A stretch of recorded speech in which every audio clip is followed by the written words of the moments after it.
stream is on. The streaming should be on right now.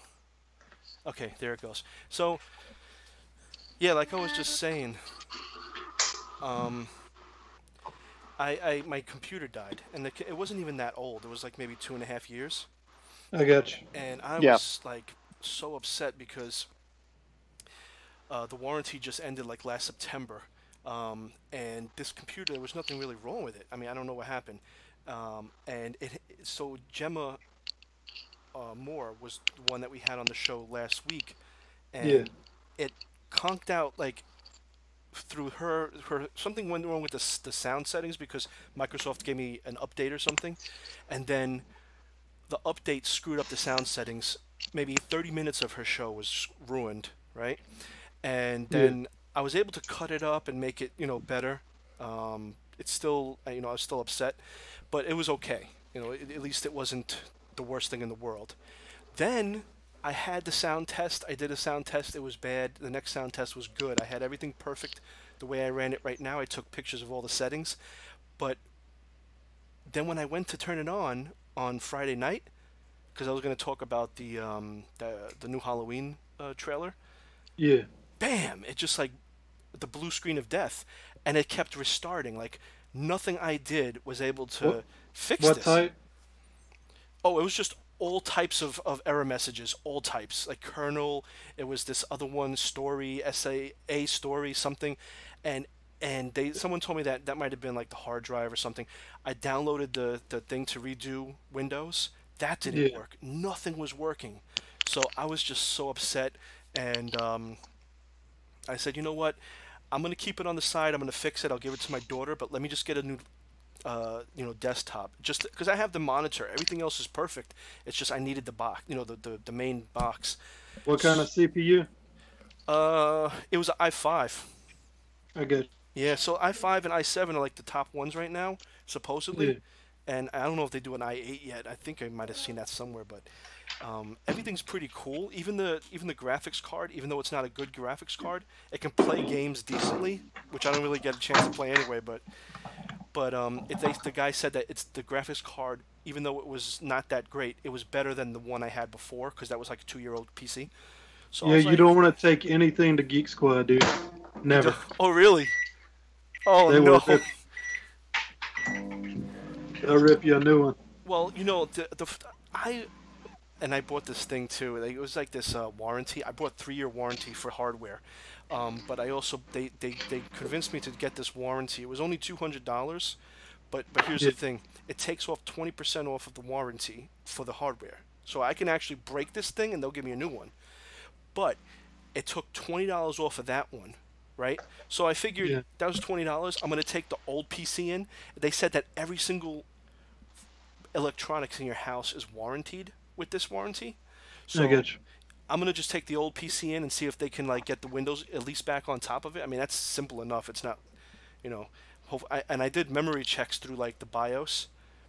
Nothing Yeah. was, they said the memory was good, everything was good. I just couldn't get past the main, log on. It wouldn't. It kept going to the blue screen. So I've had to like restart my entire MacBook 3 times. Like backed it up on the I guess the exterior hard drives that you yeah. can get, Oh yeah, yeah. and because I would it would like Word. I don't have Word 365 or Oh Microsoft. You know yeah, what I mean? yeah. So I got the one right before they went for the yearly subscriptions, and it started losing my work for Oh school, and I oh. had to. It was messed up.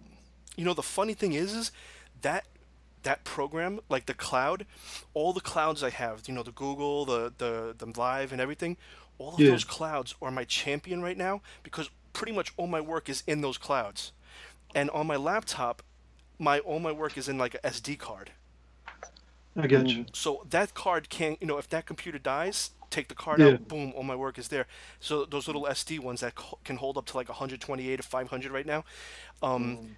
those are my champions right now. I don't keep anything on the computer hard drives because it's just it's crazy. But this computer has a 1 terabyte regular hard drive, and yeah, I think it was 128 or 200 something gigabyte SSD, the solid state.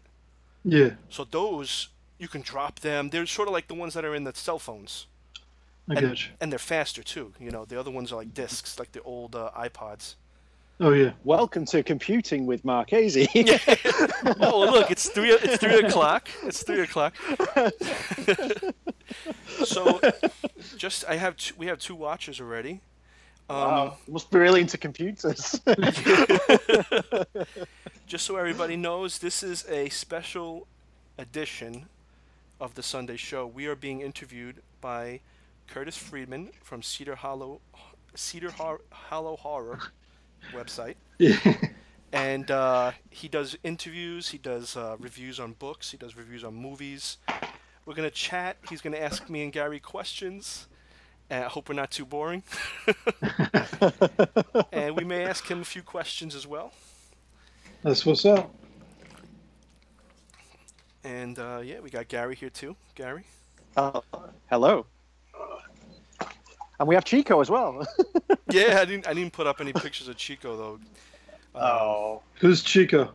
Chico's my dog. I got you. I'm sat outside at the moment. It's been raining all afternoon over in Manchester, England, and it's just stopped. So I've got my bottle of beer that I usually get when I'm doing the podcast, and I'm outside with the dog throwing a ball for him. So All right. So are you a United or a City fan? Oh, I'm Manchester United. Yeah. It's one of those things, it's you don't choose it, you're born into it. You can't pick, you can change your woman, you can change your religion, you can change anything, but when it comes to the soccer over here, you don't change your team, you just pick a team. You're given a team when you're born, and you don't change it. So in the UK, is it like Little League for football over there? Like you grow up and you're playing it? Yeah, absolutely. My younger brother, he played soccer for a local professional team called Oldham Athletic for a while. He was picked up on his amateur club, and he played for them for a while. And Manchester United actually did come in to sort of take him to their place, but at the time he was under contract with Oldham, so he couldn't do it. But yeah, from a young age, I was out playing football with my brother, and as we call it, and yeah, I love it. I never miss a game. I if I'm not watching on television, I go. The stadium's about 6 miles away from where I live, so if I'm not watching it, I go to the game. Yeah, yesterday we split with France, man. It was exciting. And so, do you think you guys will make it out of your group? I think so. I think the biggest challenge that we've got, England in the group, is probably Belgium. They're going through sort of a golden generation type scenario at the moment. They've got some really good players, and occasionally it's just sort of happens with football teams. You get a generation of players, and I suppose it's the same in any other sport, international sport. You get that golden generation coming through. Just so happened, there must have been something in the water, 20 years ago or whatever. Belgium are good, but yeah, we should get through, even though we've got a very average team. Good deal. All right, so you guys ready? All ready. Oh, good. Yeah, let's go. Marchese, I'm going to start with you. Yeah. All right. So, what was your first writing gig? Like your your first writing gig? Your story? Who was the publisher, etc. So I've had other things, little things here and there. I don't consider it to be like the first like sort of horror thing. I think my first break-in was about 2 years ago when I stopped procrastinating and I just said, let me just start doing this. I would say that was Manuel Tapia in Hindered Souls Press. Hindered Souls? Yeah. And it was his anthology? The first anthology, I think it was called Tonight Forever. Tonight Forever? Yeah. I'll have to look into that one. All right, Gary, so how did you get started in the horror industry? Who published you first? Wow, it's I'm quite unusual. I mean, a lot of in terms of like the way I've gone about it, and I'm 36 years old now. I was quite good at English and English literature at school and then at college. but it never went past that. I then went on to do a business management degree, and I literally did not put a pen to paper, so to speak, in terms of fiction again until a couple of years ago. And it was just something I was thinking about doing, like a bucket list almost type thing. I wanted to get published. So, yeah. Whereas a lot of the people I know communicate with on Twitter and on social media, the writers have been writing from day dot. I'm quite new, really. I've only been writing for a couple of years. But my first gig, so to speak, was a story called The Way Out, which was published by Deadman's Tome. And I think I've told the story before to Will on our podcast, where I obviously didn't know the rules of the game. I was new to it, and I got this story, and I didn't really understand what like simultaneous submissions were. And I sent it out to a load of different people, like 30 different venues, just not paying attention to submission guidelines or anything. Just, everyone can have it. And it was accepted like 5 or 6 times. But Jesse Deadman was the first to pick it up. So obviously I signed the contract with him, and I had to turn down like 5 other publishers, which was a bit uncomfortable. I get you. Yeah, it was a bit awkward. And that's now being produced by Grey Rooms as well. They've taken the reprint of it and they're going to record it as a podcast, the Grey Rooms podcast. So are they going to be acting it out like? I think so. Actors? Yeah. The first one they did a little preview of it. I think it was 3 weeks ago. The first episode, and the production values were absolutely amazing. They sent me in Will a sample of it. Mm-hmm. And we had a listen. It's got all the sound effects, it's got music, and the voice acting is done by a proper voice actor, which is really, really good. So I'm kind of hoping. Apparently, the guy that does the voice on mine's very good, and I'm just looking forward to hear what they do with it. I mean, I think you've probably read The Way Out, Curtis. It was in Mechanisms of Despair, so it was like the first story in that. I get you. Mm-hmm. All right, so Marchese, what's your writing schedule like? Oh my God. Well, I'll start from the morning. So I wake up at like maybe 6. I check all my Twitter feed and everything to see what Gary says. I usually, if it's Monday, Wednesday, or Friday, I'm frantically tapping my phone to get like the blog post ready. I do like this little picture, so I'm cutting out. I actually like really try to get in the picture and erased. Like if I have multiple layers, so it looks like it's just done fast, but those pictures actually take quite a bit of time. So in between the blog posts, I'm working on those. So I'm getting that ready. I'm getting the blog post ready. I'm thinking about what I'm going to write during the day at work, in between the little snippets I get, like at lunch and everything. Friday, actually, I come home at night. I ride on the bus to work, from work, get home, do a little bit more if I, sneak some in. And mostly everything's done on my phone. A lot of stuff is just, on my phone. Note taking and stuff. Yeah, note taking. I have Word on my phone, and I use the cloud. So if I get an idea, or if I start editing this story on the train, I can send it to myself at my job, send it back to myself, copy paste it, so everything's ready for when I turn my laptop on. That's nice. Yeah, I'm like connected to this phone. Gary, what about you? My schedule's kind of similar. I work full time and I've got 2 kids. So I'll get up in the morning, I'll get an early-ish bus to work. I take my laptop with me. I've got it linked up to my G Drive, so everything's in the cloud as well. So I get there and I do about an hour's writing just before work. I do an hour's writing at lunchtime, depending on how busy I am. And then if I get the chance in the evening, I'll do another hour as well. But it also depends on what my girls are up to, and if I need help with homework or if there's a chore to be done in the evening. So I'm very much a morning writer. The latest I'll be writing is between 12 and 1 o'clock normally. But it's all on my laptop. I used to write all my stories on a tablet, and then I rediscovered my laptop. I'd sort of left it under my bed and it was gathering dust. Like a notebook tablet or like a iPad tablet? It was an NVIDIA Shield.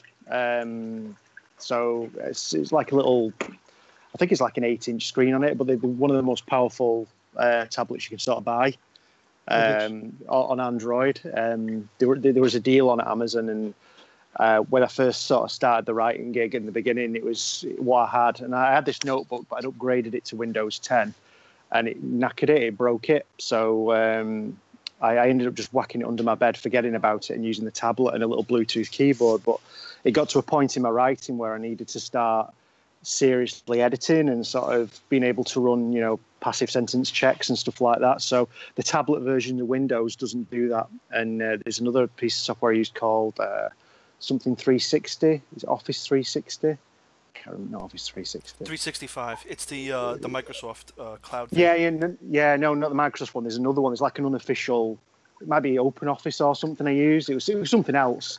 And that version didn't do passive sentence checks either. So I thought, right, screw it. I went under my bed. I pulled out my old laptop and I did a factory reset on it and managed to get it up and work it. And it's perfect again now. And it's a little sort of notebook laptop that just fits in my bag. So, yeah. Sorry to drone on. That's my writing routine anyway. I got you. All right. So do you guys have any writing rituals? Like, do you have to have like a certain drink sitting on the desk, or do you have to have something going in the background, like music or TV show or something? You go first, Will. So I'm pretty much like going around like into. I'm not like I don't have anything specific. I have moments when I want to use my laptop, and when I'm in laptop mode, it'll be like maybe a coffee on the side or something. If I'm on phone mode, it's sometimes there'll be cafe time when I'm sitting in a cafe. I know it's like so cliche and everything, but and then I'll have like right now I'm in the attic with my desktop, and it's like yeah, it's just I would say it's different moments. There'll be times when I'm in front of a fireplace and I'm writing, but it's all I guess on the spur of the moment kind of thing. That's what's up. I I don't have a ritual per se. I just like silence. I like a bit of quiet. I can't really write with music. Yeah, the ritual used to be I always used to use a lot at my notebook, my tablet. But yeah, these days a nice bit of quiet always does me good. And occasionally I'll drink, but I don't think it improves my writing any. I've tried having a couple of beers before I've started writing, and it doesn't really do anything. I get you. All right, so I know you guys have published short stories. Are you working on novels, novelettes, novellas, or anything like that? Gary, you want to go first? You want to? Oh yeah, I can do. It was funny enough. We were talking about this with Will earlier. We sort of message each other. we like little friends. We message each other all the time, don't we, Will? Yeah. Yeah, I've kind of got this little personal goal in my mind to develop my writing a little bit more before I start writing a novel. I know there are sort of different people's views on that, and some writers say just go ahead and go ahead, just start writing a novel. You never know. But I want to get the little things right first before I sort of move on to the sort of the bigger things, so to speak. So I've got a bundle of short stories that have already been published where the rights have returned to me. Some of them that I'm really, really proud of. So I think the next step possibly is another short story collection. But I'm not discounting writing a novella. Again, I'm just going to do one step up from the short story, maybe next year, and do a novella. I just want to get it right. I think it was like Joe Hill said, perfect the paragraph, then perfect the scene before you actually, move on to the next part of whatever you're writing. And I don't think I'm at a stage yet, personally, where I could do my writing justice by putting it down in a novel. I want to get it absolutely spot on in the short term. And I think a gauge of that would be perhaps being selected by a semi-pro or a pro market or something like that. That maybe might be the indication to say, yeah, give it, write something slightly longer. But yeah, so sorry, in answer to your question, it's probably going to be another short story collection at some point. And then maybe a novella in 2019. That's over to what's up, Will. man. Uh, yeah, me, I have two novels actually I wrote, and I'm deciding which one to start editing. I've tested both. Um, well, the one I think more commercial. It's about this old 50s radio. Um, I'm gonna leave it so like it's a really cliched sort of explanation of it, but the radio gets possessed, and I'll say it's a radio sort of like how Stephen King did Christine. Yeah. Okay, so Ah, I mean from the explanation, nobody will really. There's many layers to it. It's much different. But that's the thick of it. It's about a radio, and it goes this old ghost from back in the 50s. The other one is about a guy who has this power where he can like heal people. I guess you could say if you to give people an idea, sort of like uh, the dude from the Green Mile, Yeah.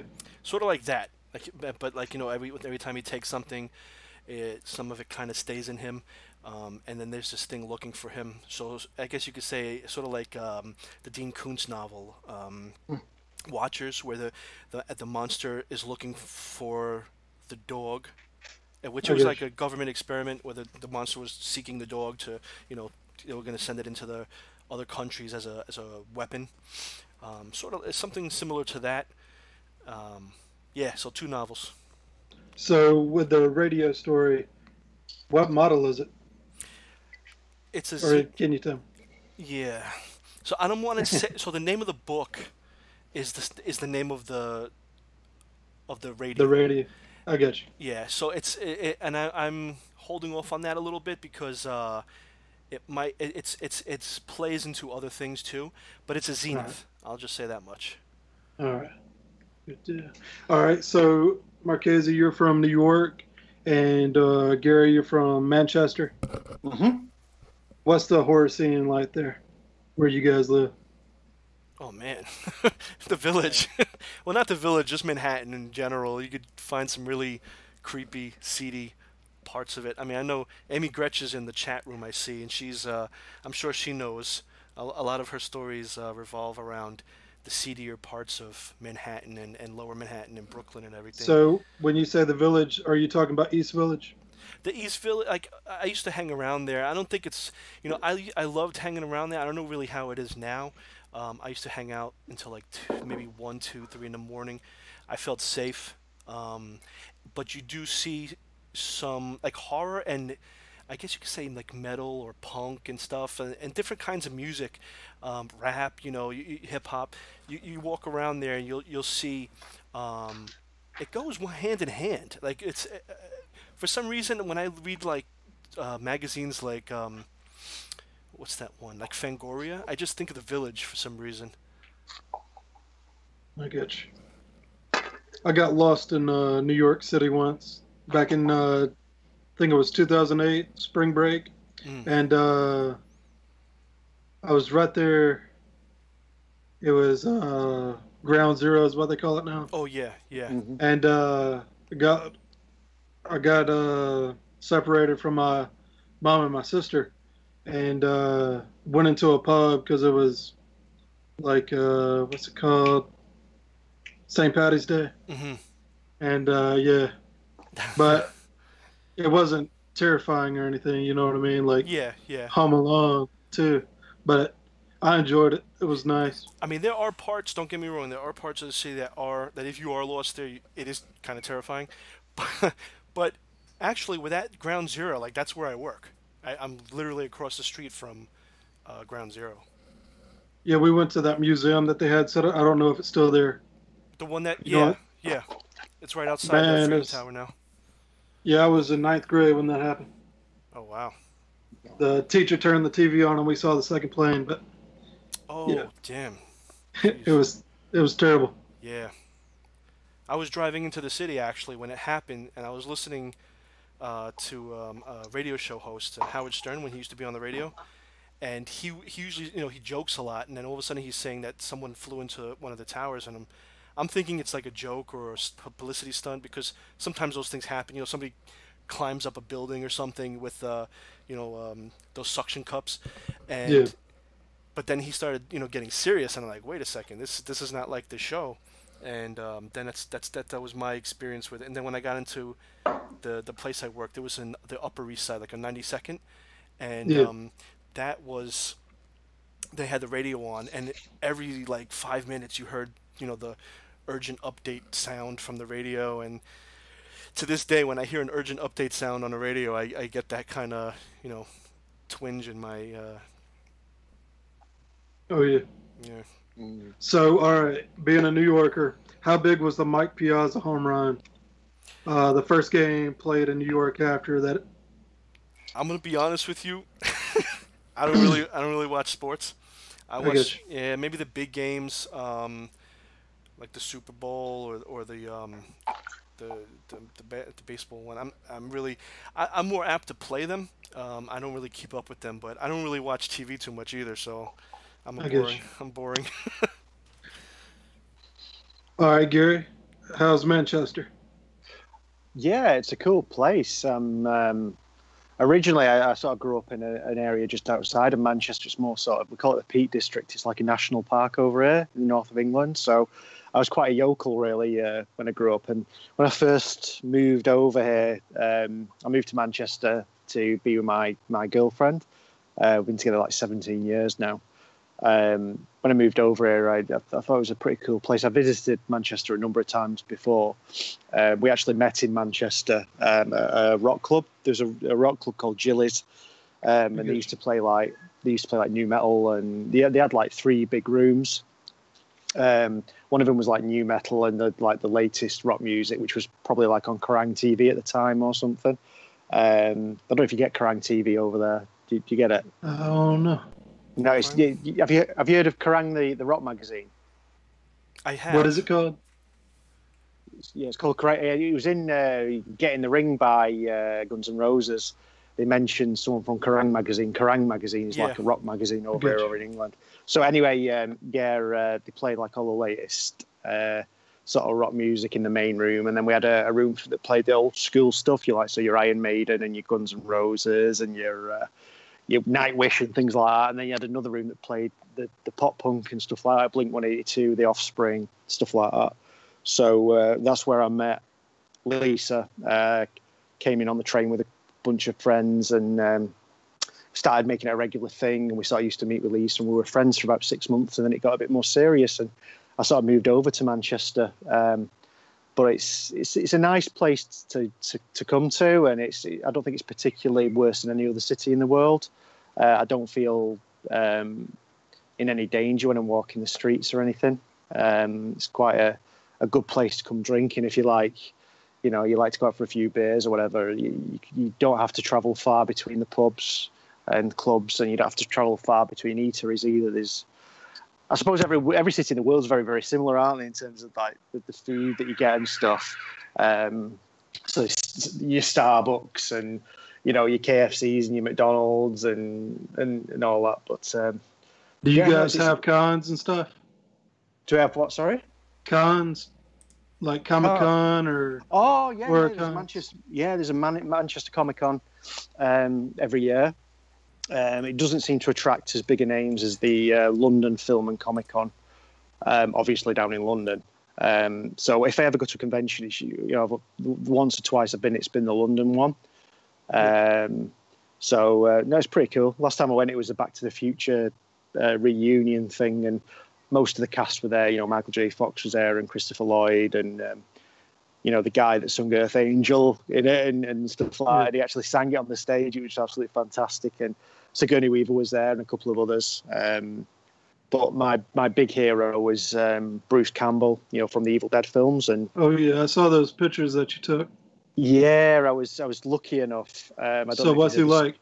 He's awesome. He's just such a nice guy. When you see him on the con videos, when you sort of watch on YouTube and stuff, he comes across quite cocksure and a lot like his character. But when you get him one-on-one for like the 30 seconds to a minute that I was with him, he's actually really nice, and you can tell the persona, is different to what you sort of see. But I was really lucky to get a ticket because it sold out. I think it only seated 130. It was in a Manchester library, and it was to sign his new book. And I was refreshing the browser every day on his website to see when the tickets were going to be available. And then one morning I got into work. I was really, really busy, and I refreshed at about 10 a.m. and it got on sale and sold out. So I was absolutely gutted because, this guy's my hero. He literally is one of my icons of horror. I just really, really wanted to meet him. So I was heartbroken about it. And I put out loads of tweets just sort of saying, anyone, please sort of help me. And a kind girl who lives not far away from here, probably 7 or 8 miles away, she saw my tweet. I think Kendall Reviews, another reviewer, had retweeted it, and she'd picked it up. And she just messaged me saying, "Do you still need a ticket?" And I was like, "Yep." So I just met up with her, and she gave me the ticket, and I got in. And that was literally the day before the gig. So is he really as tall as what people say that he is? He's like 6 or almost 7 foot. No, like 6'8". He's not. Honestly, he's not particularly tall. I think he's probably about as tall as I am, and I'm 6 foot tall. So I don't think he was that tall, to be honest. No. And he on Spider-Man when he's like the door hop at the movie theater. Oh yeah, he looks huge. You know what I mean? yeah. But I've never looked it up or anything how tall he was. Yeah, no, he walked literally right past me. His hand brushed me. I was in the aisle, and it was quite an intimate venue. So when he was leaving to go sign the books, he literally brushed by me, and I didn't think he was particularly tall, but. Yeah, it was hilarious in his talk, and then it was really, really nice when I met him face to face. But we love horror over here, man. It's absolutely fantastic. We're ingrained in the horror culture, and it means a lot to us. I grew up watching, the American horror films, and we brought Hammer horror into the fore, and you got your famous sort of British horror actors, your Peter Cushings and your Christopher Lees and things like that. It is ingrained in from quite a young age. I watched horror, and that's what's kind of inspired me.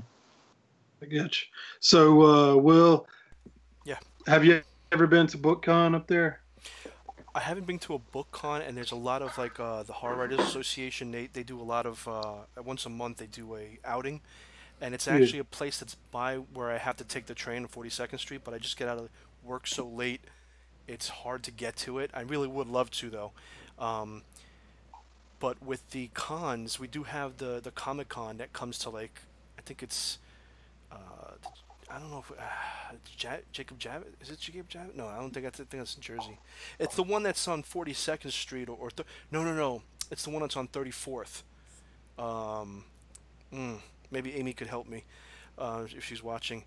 It's a big con, and one time I was coming home from work, and I had to change on the bus or the train rather, and I took a different train, and I had to walk over, and I saw all these people dressed up in cosplay and everything, and let me tell you, these people are dedicated, man.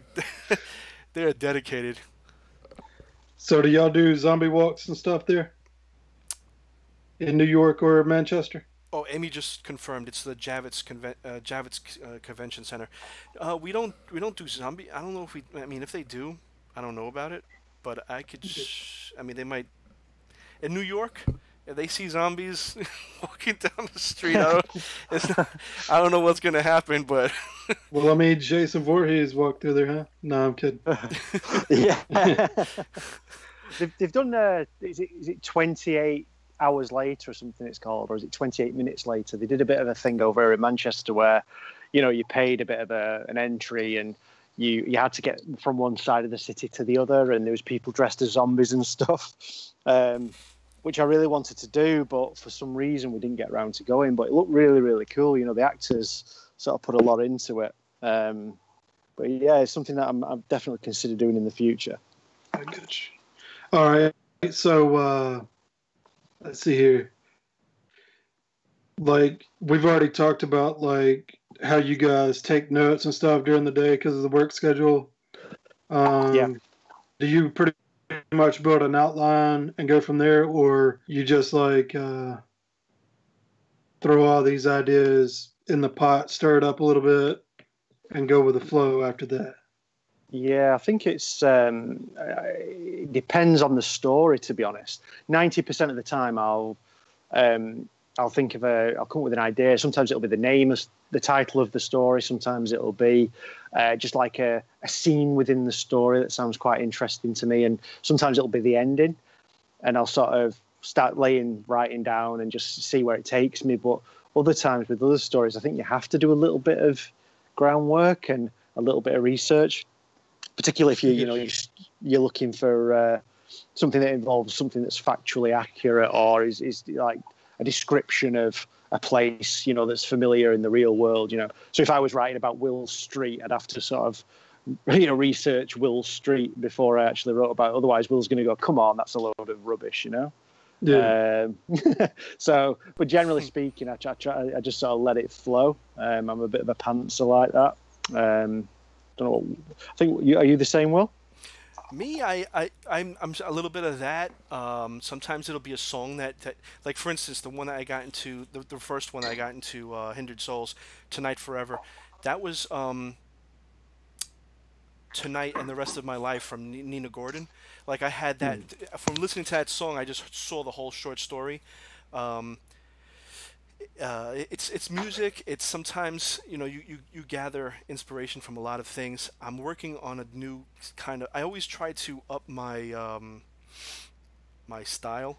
Gary's read some of the new stuff that I'm working on. He saw like a demo. It wasn't really like a story. It was just a demo of some of the stuff that I'm using and techniques, and I feel I'm evolving. I guess you could say. So like tweaking the voice. The voice, setting, a lot of stuff. I'm trying to just like use the setting to speak instead of saying it outright. Like the whole show don't tell, but just going a step further. I'm tweaking a lot of things. I have the stories and the ideas and everything. I'm just like putting these new things to kind of like, I guess, employ these new techniques and stuff to make it better. That's why I haven't really been on the scene lately. Actually, like what Diary was saying, me and him were talking this morning about this. We're trying to, I guess you could liken it to a caterpillar. We're right now in cocoons. I get you. And we're going to, hopefully, we'll get out that butterfly, get those wings out, and So did you guys submit to Cemetery Dance?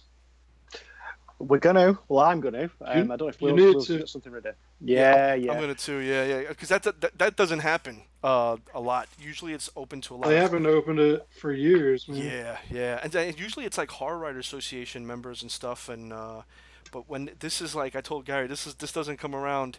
This is when they're like a walnut, and right now they're just cracked open a tiny bit. You want to try to get in there and do it. At least take it, like you said, take a chance. Mm-hmm. Oh yeah. So, what do you guys think makes a good horror story? Like, is it the characters, the dialogue, the I guess the reveal towards the end, or multiple reveals? Good question. I like horror stories that make me think at the very end. When I get to the end of the story, I have to reassess everything that I've read based on the reveal at the end or the twist at the end. Or, I like a story that sort of strings you along, and it leads you into a certain way of thinking.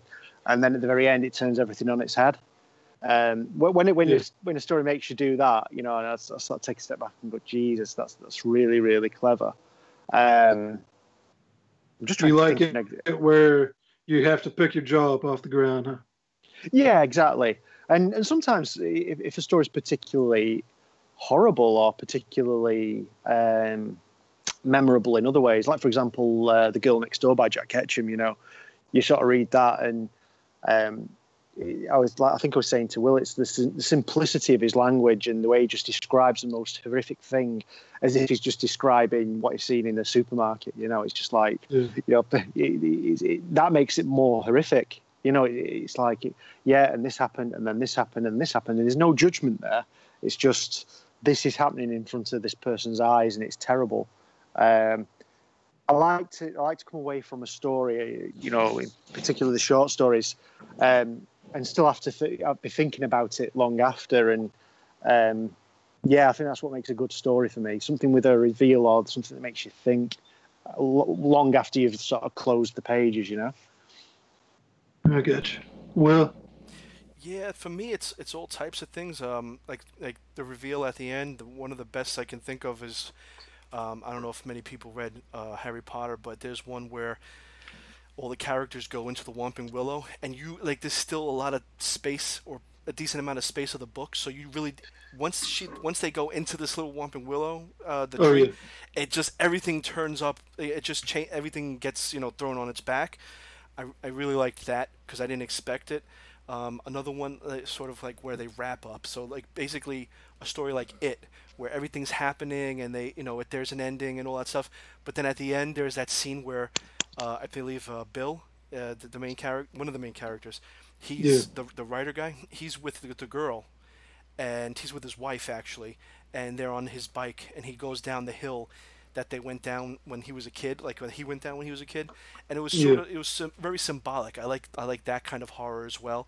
Like if it does the different types of endings well, I like it. I really do like the pow ending at the end. It's like wow, look at this. I can't I can't believe they tied it up like this. A beautiful ending too. I like beautiful endings. Sometimes Dean Koontz was a little bit too he like the end of Watchers. Uh, I haven't read that one. yeah, I don't want. Yeah, so I don't want to ruin it or anything. But like a lot of the endings were, Spoiler alert. some people, people died. People died and stuff, and things happened. But at the end of the story, it's tied up nice and neat, and it has a decent ending instead of like everyone dies. I got you. So, all right. Are you guys gonna? I know I can't think of the short story you wrote, Gary, for Monsters. That Oh yeah, anthology. Wicked It's Congregation. about yeah, Wicked Congregation about the church and the fairies. Hmm. So, what's the one subgenre of horror that you guys want to explore in the future? Like something that's out of your element, or Hmm. Yeah, I think for me it's speculative fiction. I want to move a little bit away from horror and into more just strange things happening in a different sort of sense. I know how to write horror, and I find it quite difficult when I'm not writing horror because the purpose in writing something scary is to scare people. You've got to pace the build up to it, and that there's going to be something horrific at the end, or there's going to be a reveal, and that reveal is usually something frightening or scary or grotesque. yeah, It's like, and I feel a little bit uncomfortable when I step out from that because I'll write a little bit of speculative fiction, and I'm going, is this good enough? Is there enough here to carry the story along? And there's no big scary reveal. It's just a story with a bit of a meaning to it and a bit of a point to it. So yeah, I'd definitely like to get more into speculative fiction, and also sort of adventure stories and sci-fi as well. I need to move a little bit more into sci-fi, even though it's not something that I'm a massive fan of, generally speaking. good. Hmm. Well, Yeah, I'm a big fan of. I'm sure I've said it before. The Notebook. Um, Hmm. and Nicholas Sparks. I yeah, really I like that kind of like romance. I don't like the ones that are like it's more of a realistic thing. I'm not gonna say I'm writing romance. I would probably incorporate it into something into something I'm writing, but I would go more with fantasy and science fiction. I don't know if you ever heard of a game called Uncharted Drake's Fortune. Yeah. yes, Yeah, so I have it right here. that story is so epic. I mean, it's if I could write something like that with a little bit of like horror mixed in. I mean, it has horror. It actually has horror in it, especially the first one at the end. It Oh yeah, takes a whole twist, but something like that with those kind of characters that are just so memorable, like Sully and Drake and it's just that I would love to do. I You think said to me, Christopher Golden, he wrote the novelization. I think it was supposed. ah, He has one. I forget the title. Oh yeah, no, I mean it would definitely not be those characters. It would be just sort of like, It'd be similar. yeah, like just an adventure, in other parts of the world, and it would probably have like a Dan Brown sort of feel to it too. A little bit of Dan Brown, maybe you Thomas want you Harris. want Yeah, you want to write Mills and Boone, don't you? Will admit it. You want to write for Mills and Boone. Mills and Boone. What's Yeah, you don't come out with all this rubbish. You said to me you want to write romance for Mills and Boone. Will's gonna be writing those romances with those guys with the shirt half off, Oh Yeah, no, yeah. no. posing next to the girl, laying If about he, in a dress. I, if he I'm, ain't got Fabio on the front of his book by the time he dies, he'll be disgusted. I'm gonna leave those type of stories for Jesse Deadman. All right, so what are you guys reading right now? Anything good? Right now, I'm reading the back of my beer bottle. No, I'm only joking. What am I reading at the moment? I'm listening to The Outsider by Stephen King. What do you think so far? Great, fantastic. I'm doing the audiobook, so I can't tell you exactly what chapter it is or whatever. I'm about probably under halfway through. Probably about I don't know just under halfway. Yeah. I'm up to. Well, I won't say which bit I'm up to, but I think it's one of his best novels in a while. I mean, Stephen King could release, a piece of toilet paper with his doings on it, and people would buy it, and say it was fantastic and give it 5-star reviews. But I think that for me, it's his best novel. For a really? while, for a good while, yeah. I mean, I didn't rate Sleeping Beauties personally. I don't know. Did you read Sleeping Beauties, Curtis? No, I didn't even buy it. I was thinking about getting it from the library and reading it.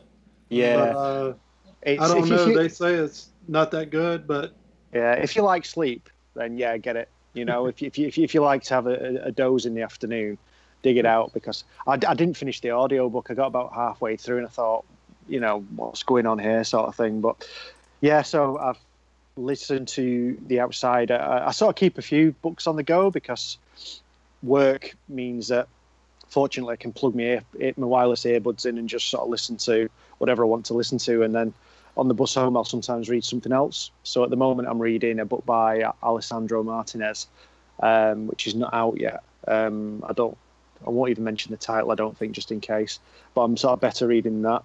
And I also recently read a book by Madeline Swan, which was absolutely brilliant. I'm trying to think what it was called now. Something like Mystery Box it was called. But if you Google or check Madeline Swan on Twitter, it's fantastic, brilliant, sort of bizarro horror, sort of comedy, sort of concoction. It's essentially 6 stories set in the same universe, which makes up like one novel, but each story is a different like short story almost. So that you could read each one sort of in isolation, or you could read it all the way through. But it's really clever, and she's very, very talented, and it was a very, very good read. So I've read that, and I've also just started. Sorry if I'm boring you. I've also just. No, go ahead. I've listened to things I'm reading. I've also just started The Sea Was a Fair Master by Calvin Demer. I'm going to give that a try, just to see how it is. I believe it's like a bunch of flash fiction, so that should be quite I need to pick easy that to one consume. up. Yeah. It's okay so far. Yeah, I'm only about 4 or 5 stories into it, so yeah, it's good. Good. Will, I was going to tell you, I have read Nicholas Sparks. He's a good writer. Yeah, he's really And, good. Like he makes it, it's not like gaudy romance. It's more realistic stuff. It's yeah. and I like the endings. Like you want to hear good endings every once in a while. All this news going on, and you want to have some good experiences when you sit down and read. Oh, yeah. And one book I would suggest you probably have never heard of it. Hmm. It's The Death and Life of Charlie St. Cloud.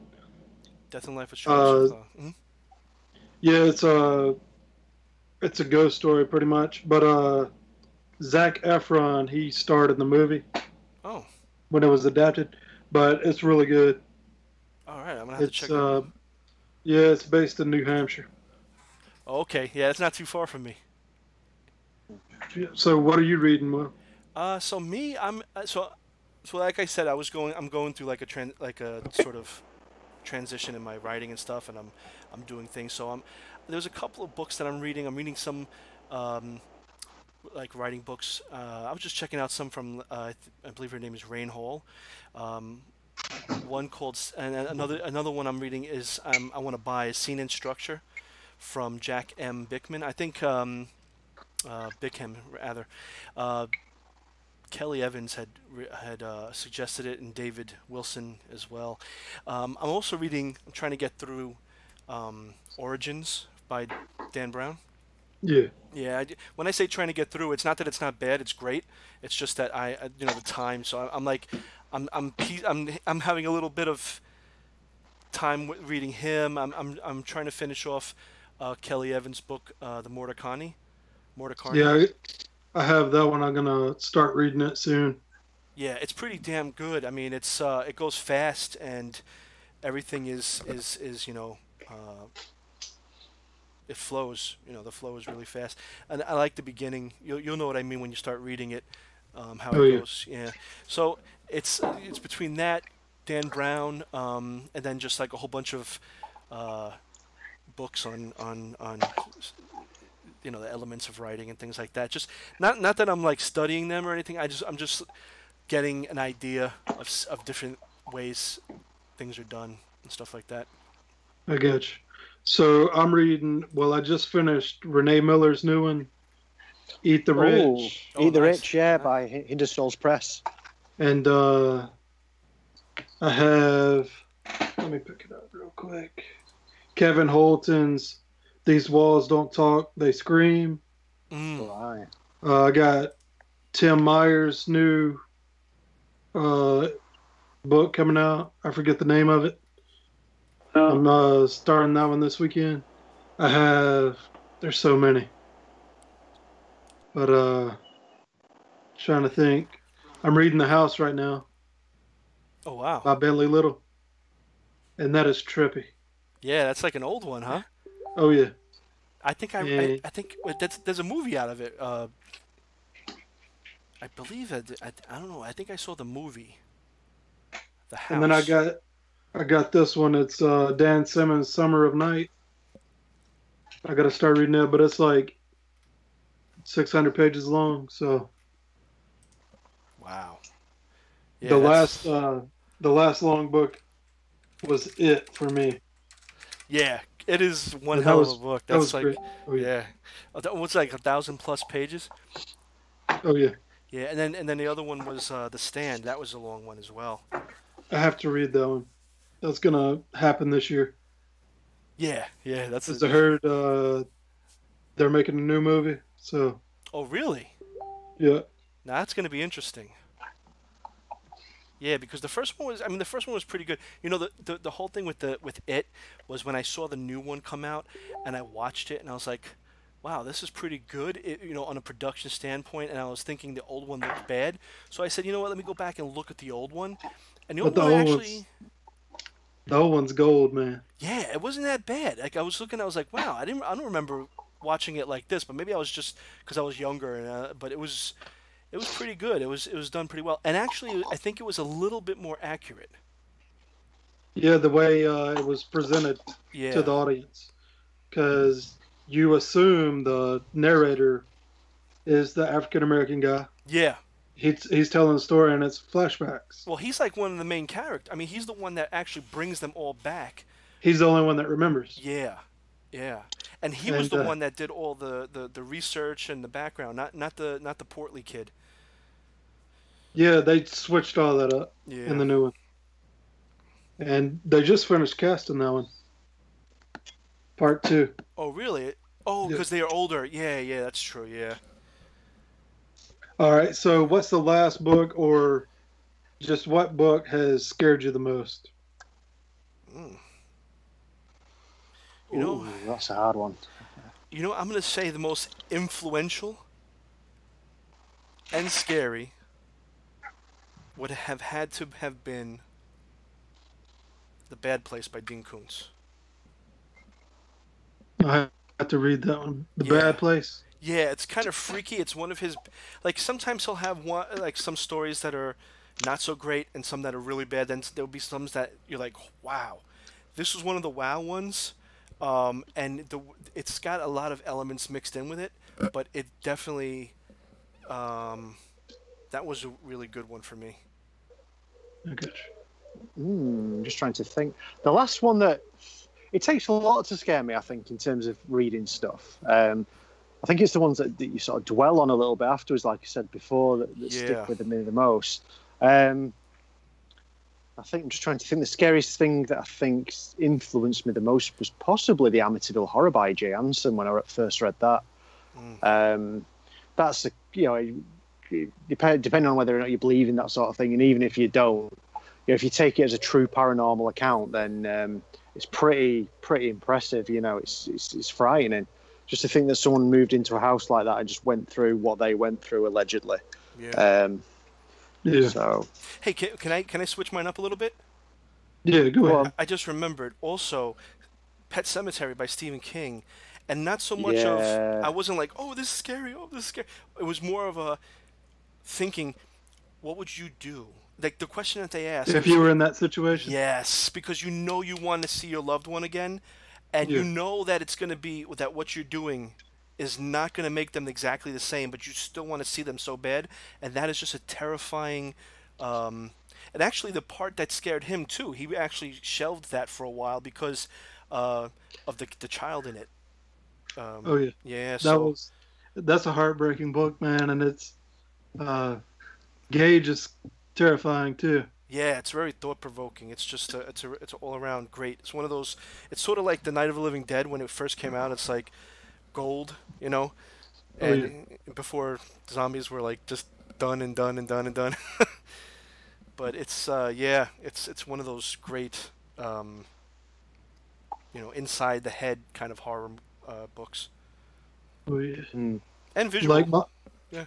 probably my all-time favorite would be It, but like the type of horror that scares me is like you don't. It's like psychological, like people losing their minds. You know what I mean? Yes. Like it's they don't really know what reality is, and as a reader, when you're reading it, you don't really believe the narrator. You know what I mean? That's what scares me the most. Yeah. Because like the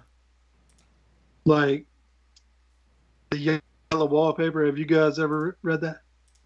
No. no. All right, check this. I was in English class, grad school, and the professor was like, "We're going to read this. We're going to talk about it." Just it wasn't graded or anything. We're just wanted to have a discussion on it. And we read it, and I read it again right before class. I was like, "Why are there chains in her room? Like, why is all this stuff in the room? Like, she thinks it's a playground. Yeah. Like, she thinks." Like her husband's working doing all this stuff, and you're sitting there questioning, like, is this for real? And like she thinks something's coming through the wallpaper too. So it's real horror and I guess supernatural horror mixed. You guys need to pick it up. Well, that's the thing, and then you don't even know if it's real because it could be from the person's head, and then you're watching their kind of degradate. They're like kind of degrading. Their minds degrading into this, craziness. And Oh yeah, and Eric Hofstadter, if I think that's how you pronounce his name. Have you guys read his stories? I've heard of him. I probably have read one of his stories, but I can't think of anything specific off the top of my mind. But his name's familiar to me. yeah, His twist, man, will Yeah. Drop kick you in the chest. It's crazy. Right. Sounds like my kind of thing. What was that other story called? Sorry, Curtis, the yellow wallpaper one. What is it now? What was it called? What was that story you were telling us about? I think it's the yellow wallpaper. Right. I'll have to check that out. It's old. I think it's was written like early 1900s, Yeah. and that one freaked me out, man. Some of the oldies are goodies, aren't they? It's like the one where the Poe one where he gets bricked up, behind the wall, and I remember reading that and thinking that's quite creepy. As is the one with the is it the Telltale Heart one? That's quite a creepy one as well. So, what's your favorite horror book? Of the old, Like your all-time favorite? Oh gosh, now you're asking me. I do like. I hate going back to like the same old ones, but I do really like It, and I do really like Pet Sematary, like we've all just mentioned and stuff. But what would my favourite all-time horror book be? Ooh. I might have to go over to Will as I have a think. What's yours, Will? I mean, I have a few. I'm not. So I the ones that scare you the most probably are the favorite ones. I would say Pet Sematary is a runner-up. The Bad Place is definitely a runner-up. It was one of the most influential. But Dean Koontz, The Watchers with the dog, that one is just it's not only horrific. Is it not a pig?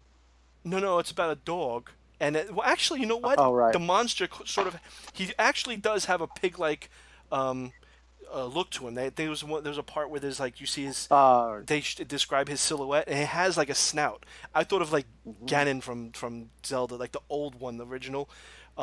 Yeah. But it was that, and then it has a beautiful ending. It was very, I guess you could say it was a little literary too. So it had a lot of aspects to it.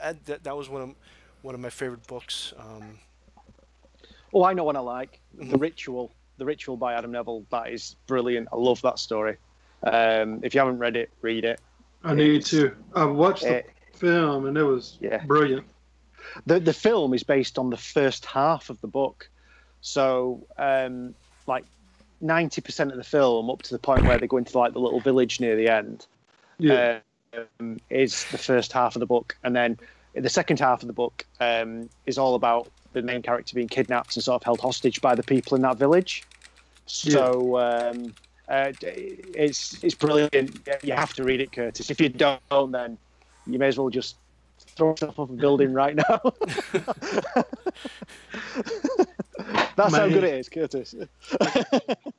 So, what's your favorite horror films? Top three. Ooh. We'll do a top three because it's tough. Oh God! Number one for me is Halloween, the original. Is it 1979? It came out, the original. I think I benefited a little bit, as I'm sure that maybe someone of our generation would. I mean, I believe you're a bit older than me, aren't you, Will? But it's probably the same for you. I believe that we benefited from the fact that we saw Michael Myers in a horror film there, without seeing all the silly sequels and without seeing him as some sort of franchise. Yeah. I benefited when I first saw that film. I was late to the party because I wasn't born until 1982. But when I saw Halloween, I saw it without knowing who Michael Myers was or what the franchise was about. And it's terrifying. It's something that could actually happen. That's what's scary. Yeah. What people don't realize is the only reason he stalked her was because she was the one that went to the house to put the keys under the mat for the open house. Because they were selling it. Yeah. And then part two brings up the sister. Yeah. And it didn't make sense to me because the dude's just evil, you know what I mean? Like, they didn't even mention it in the first one.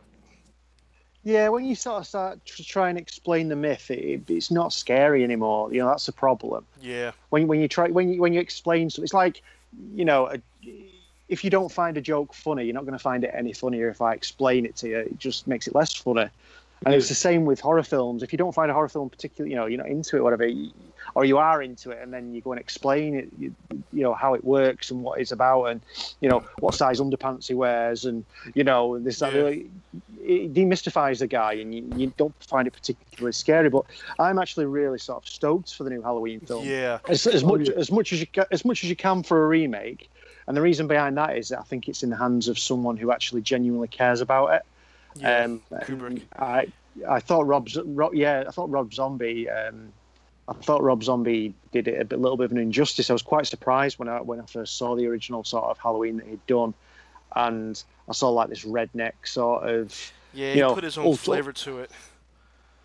yeah, and Yeah. it just didn't work because it's not that sort of setting, is it? You know, it's just a suburban, you know, like you say, just like bad things happening to people for no good reason, and you know that's what's so scary about Well, it. But Halloween is definitely my number one. You want to know why I think Sorry, about go on. why the new one is gonna do good is because Yeah. it's not necessarily it is a sequel, but it's more like what happens now, right? So she's trying to kill him, so now it's like in the future, you know.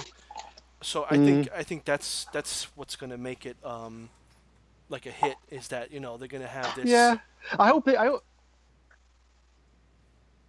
Gary? Yes. Oh, Yeah, there yeah. you go. Yeah, I was just going to say, I hope they don't make it too silly though, and too sort of exaggerated, because this is supposed to happen after the first Halloween, isn't it? The very first one. Apparently, you know, when Donald Pleasance shoots Michael Myers in the eyes, Dr. Loomis, sorry, and he falls out of of the balcony, and you know he's not there anymore. Apparently, they arrested him that night, and that's what the sequel's based on. He's been in this mental institution for however many years it's been. Yeah, I like that shot they opened up with on the trailer. Yeah, With checkerboard. Oh yeah. Flooring. yeah. That has It's a very lot of, cool. yeah, that's got a lot of Color in meaning it, I also, suppose. yeah. Yeah, but I hope they don't. I hope they don't make Laurie Strode too. Part 2. Yeah. I hope they don't make it tinged and too obsessed about it, because I think you tend to get on with your life, you know, a little bit. You know, if something bad happens to you, I mean, it can affect you, obviously. You know, it's quite terrifying and stuff, but As long as she's not crawling through a I hope they don't hospital make for it so 2 that hours. Yeah. Yeah, exactly. You know, but yeah. So, but anyway, yeah. I'd say Halloween's number one. I think Jaws is up there, possibly number two, in terms of horror films that I like. And number three, I'd just sort of opt for a kind of a more modern one that I've seen lately, and I'd probably say Get Out is one of my favourites recently. Oh, wow. Though, you know, I could probably put 10 other films in that same spot that I quite like. But yeah, so that's my kind of top three. But Halloween, definitely, it just had such a profound effect on me when I saw it. Yeah. Will, what about you? Me, mine is a little more simple. I'd say one of the running up is would have to be like the Nightmare on Elm Street series. Oh yeah. And Which then, one? I'd Oh, say the whole series? yeah. I mean, the first one was the best, definitely. But then it's 2 what- and 3 is just as good to me. yeah, and then Freddy vs. Jason. I really, it was cheesy on first glance, but it really was a a fan favorite when it really I guess you could say gave the fans what they wanted because they Yeah. kept with a lot of the I guess you could say tropes of each of the characters, even though it was like sort of cheesy and Jason and Freddy meeting each other and stuff like that. But I think one of my favorite psychological horror stories would have to be Jacob's Ladder. I haven't seen that. Oh yeah. Yeah, that one is really great. A lot of the visuals, like there was, I don't know if you guys know Avenged Sevenfold. Yeah. Yeah, they have. There's one Nightmare. The video for Nightmare has a lot of the visuals in some of the parts where he's going into the parts where they're doing experiments, and it's kind of visually, and then when you realize what happened at the end, it's one of those movies that at the end it's sort of like a really good M. Night Shyamalan movie, like I believe it was A Stir of Echoes, if I'm not mistaken, where he said I see dead people, but it was like one of those No, movies. Sixth Sense. Oh yeah, that's right, Sixth Sense. At the end, you really get that kind of like, oh wow, this was like this, you don't expect it, and it's really good, man. The visuals are great, and just to see It's like one of those horror movies that's inside your head, sort of. Yeah, Yeah, I don't want to really ruin it or anything, but yeah, check it out. I get you. My, I guess one of the films that scared me to death when I was little was Willow. It's like a fantasy. Oh yes, Yeah. The witch lady, the yes. queen, she terrified me. And Oh God. Do you remember Jenny Greenteeth in Legend? Have you seen Legend with Tom Cruise? yes, I have. That Jenny Greenteeth character had the same sort of effect on me. It wasn't supposed to be a horror thing, but it was just she just comes out of the swamp and she's all oozing and dripping and horrible and stuff. And yeah, ooh, yeah, Will And, probably really liked her. And then Return of the Living Dead Part 2 is really good. I enjoyed Yeah, that. Return of Yeah. yes. Well, wait. Now you said Return of the Living Dead. Return of the Living Dead Now, 2. part two was sort of like a Teen. yeah, it was It's like like a parody of the first one. I really enjoyed the first one because I thought, even though it was sort of a joke, half of the guy who directed it or created it, he Yeah. worked with Romero, and he wanted to go and branch out. So I forgot the exact story about it, but he kind of took it in his own direction.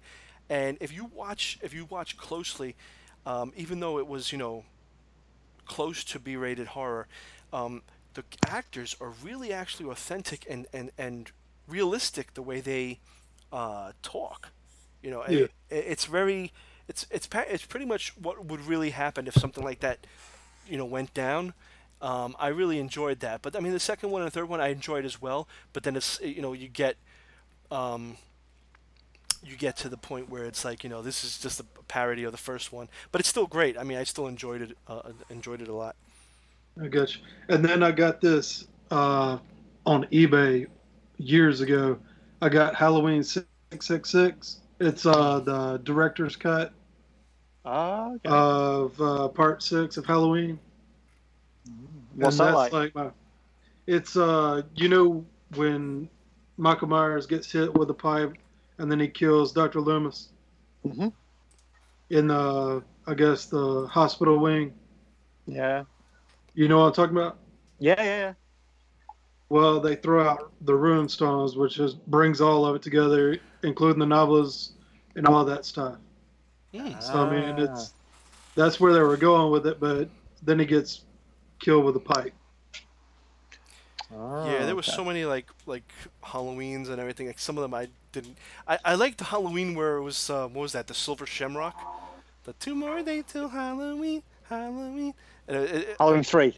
yeah, okay, that was 3, right? Third one. Yeah, they kind With of the went mask. off. Yeah, they went off a Yeah. little bit on it, but like the from the real show, I guess the real franchise.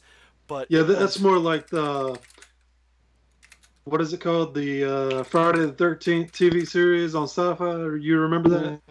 Nothing Yeah, to do with Jason Voorhees, but they try to keep it true to the legend or whatever. I don't know. Yeah.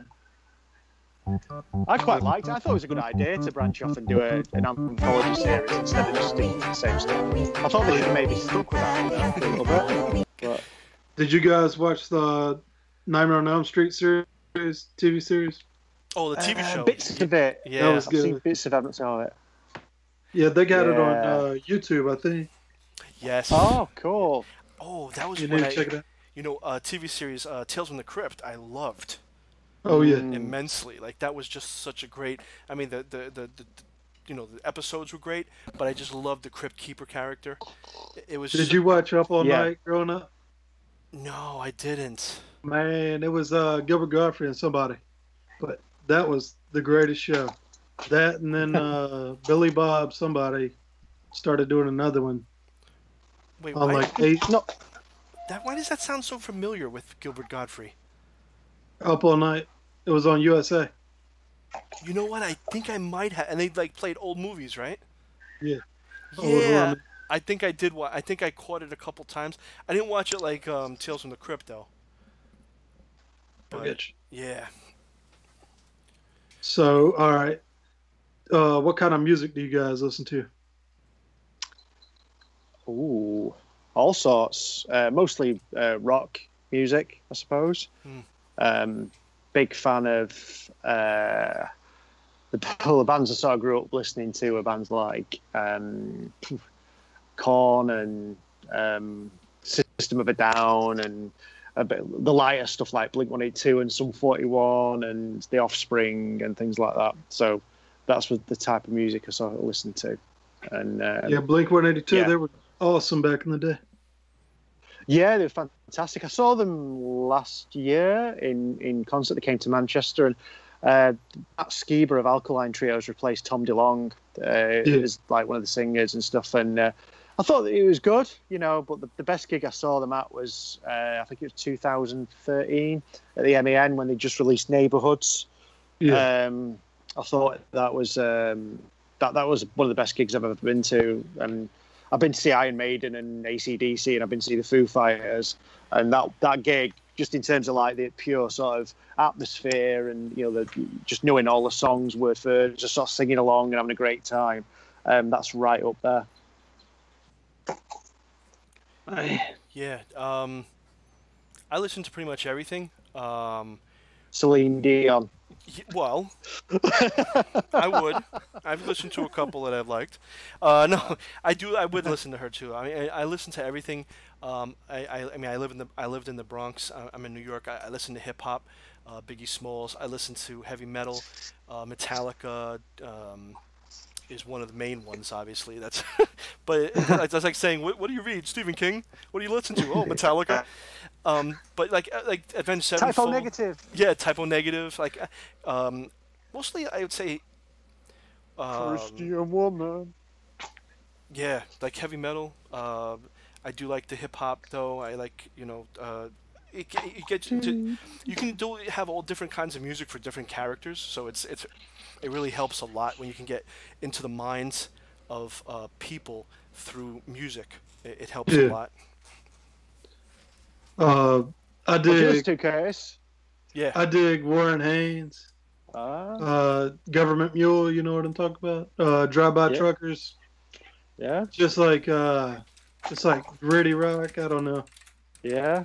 A bit dirty rock. Tenacious, blue collar rock. Yeah, Derek Trucks. Mm. I just like guitar solos. You know what I mean? Lauren and I Danes. Wait, why does that sound? Lauren Danes, right? No, Warren Haynes. Oh, Warren Haynes. I'm thinking of different singer. Sorry. Warren Haynes. Alanis Morissette. Yeah. I got to get with it, and then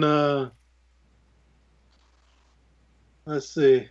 You ever listen to Nina Gordon? No. That was the one that I was telling you about that inspired me to write the story for Hindered Souls, Tonight Forever. Hers was Tonight and the Rest of My Life. I get you. Yeah, it's a really good song. The Virgins, they're from New York, East Village. Mm. I dig them. When I was in New York, I discovered them. They're not really virgins, right? Like, you said East New York. I was like, I think they only had 2 albums, but check it. I was there. Yeah. Oh, wow. And you know how people are. I was trying to get me a street dog, right? You know what I mean? Yeah. I was going to give me a double dog with some hot mustard and some. Oh, man. You know what I mean? Like, loaded up. Yeah. And this guy, you know how they're like trying to sell shows with a flyer. Yeah. And I was like, well, I'm going to go see this cover band, the Beatles cover band, whatever they were called.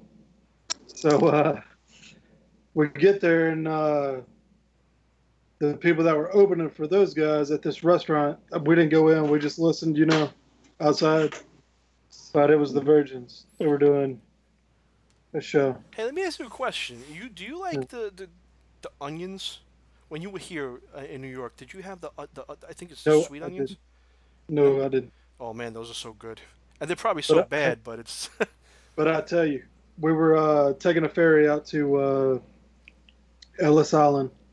I was getting on. I had me a double dog, right? Yeah. Seagulls, bro. Oh, snatched damn. it out of my hand.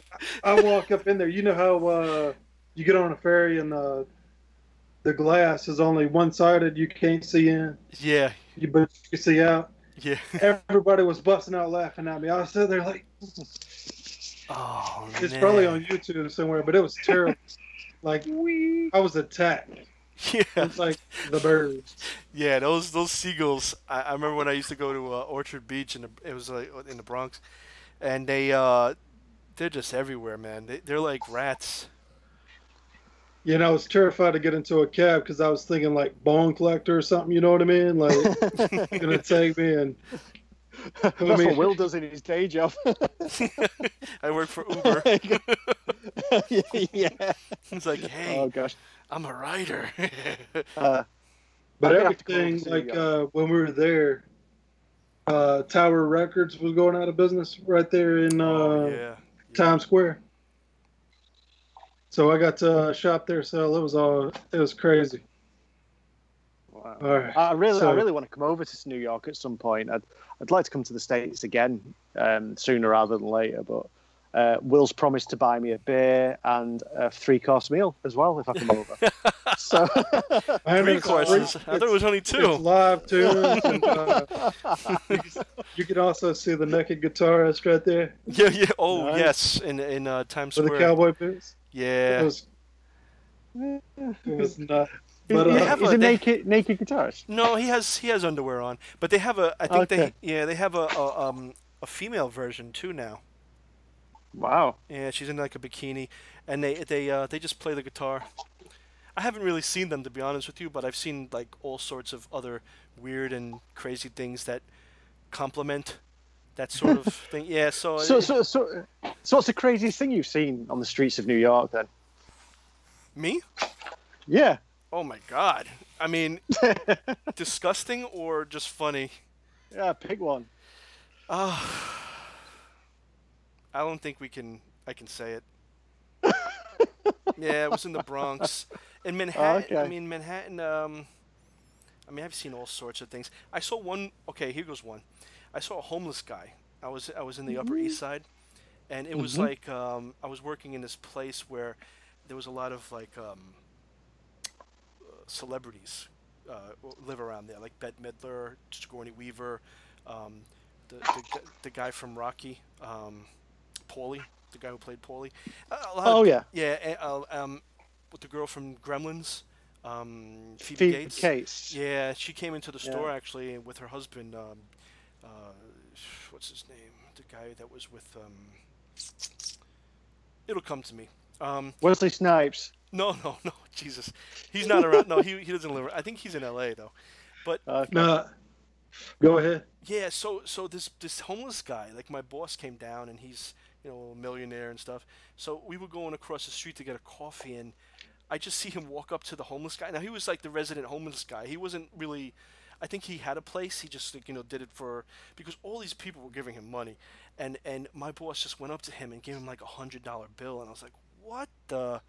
I just I couldn't believe it, Mm. and then I just started realizing there was like some short stories that I've read where, the homeless guy, the guy gets up in the morning, he kisses his wife goodbye, for the day. He goes into this building, he goes into a bathroom, he changes into like his homeless gear, goes into another wall that goes in out from or I think he goes into his office and then the office he goes into the bathroom which goes into another room, and he's a homeless guy for the day, and then when he gets finished he goes back, does the whole thing in reverse, and then he goes home like he's a businessman, and it's just like I thought of that, and it's I'm sure there's things out there like that. I mean, I'm positive that there's situations. Mm. Wow. So, what's your favorite albums? Ooh. I would Just say one. Just one. Oh, don't do that to me, Curtis. Oh man. What you talking about, Curtis? I think I'd have to say, oh gosh, Enema of the State, Blink 182. Mm. What is it? Enemy of the State? Enema of the State by Oh, Blink nice. 182. Yeah. Cleansing. What's yours, Will? So I don't know. It's definitely. I'd have to say it's a Metallica album. I'm thinking, Justice for All was when they really got sharp and clean with Jason Newsted. It's between that and I'd say maybe Master of Puppets. Nice. Yeah. I like the Black Album, mate. Yeah, that's when they started like they got that guy forgot his name, but he started producing and helping them, and he kind of made them. He was the one that I think he worked with Bon Jovi, and I'm not saying there's anything wrong with Bon Jovi, but don't try to make Metallica into Bon Jovi.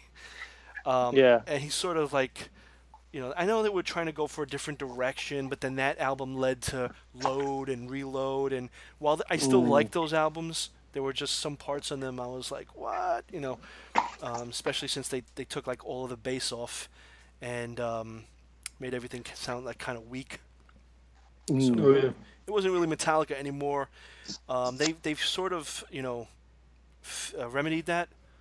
Damn, what's the name of the guy that's their new bassist? You actually remind me of him a little bit, Curtis. The bassist. Yeah, the new one though, the from Oh, Suicidal Tendencies. I don't know.